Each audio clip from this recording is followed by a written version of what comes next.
আমি তো তাদের মতো খাট কাঁপাতে পারি না, যদি আচ্ছা, তুমি যদি খাট কাঁপাতে পারতে তাহলে তুমি কি করতে? খাট কাঁপাতে পারতাম, পার ডে পেমেন্ট আমার 1,00,000 টাকাও হতো। তুমি তোমাকে যাই মনে করো না কেন, আমি কিন্তু তোমাকে বাল বেলেও মনে করি না, বুঝছো? আমাকে মানুষ এমন অফার করে যে আসো চা খাই।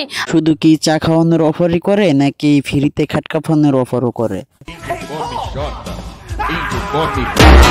সোনা ছাড়া বাঙালির তো বাংলাদেশে অভাব নাই। একটু ঘষাঘষি করে মানে পানি জড়িয়ে দেওয়ার পরিকল্পনা আর কি।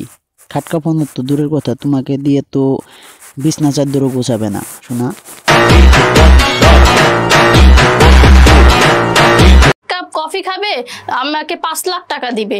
আমি একটা জিনিস বুঝলাম না, টাকা কি এত সস্তা হয়ে গেছে নাকি পতিতালয়ে মেয়ে কম পড়ে গেছে, কোনটা? তো ওই এক কাপ কফি খাইলে আমিও কিন্তু পার ডে 5,00,000 নিতে পারতাম। मारो मुझे, मारो मारो मुझे, मारो मारो नहीं, ये मजाक हो रहा है। एक सेकंड यार, मजाक हो रहा है। তুমি পার ডে 5,00,000 টাকা ইনকাম করবা, সানি লিওনও তো মনে হয় প্রতি শটে 5,00,000 টাকা পায় না, তাহলে তুমি কিভাবে 5,00,000 টাকা ইনকাম করবা? আমার তো মাথায় চোদে না। তো কথা হচ্ছে একটু তো আছে। তো একটু কি আছো, মাগি নানুটি নাকি ব্যবসা?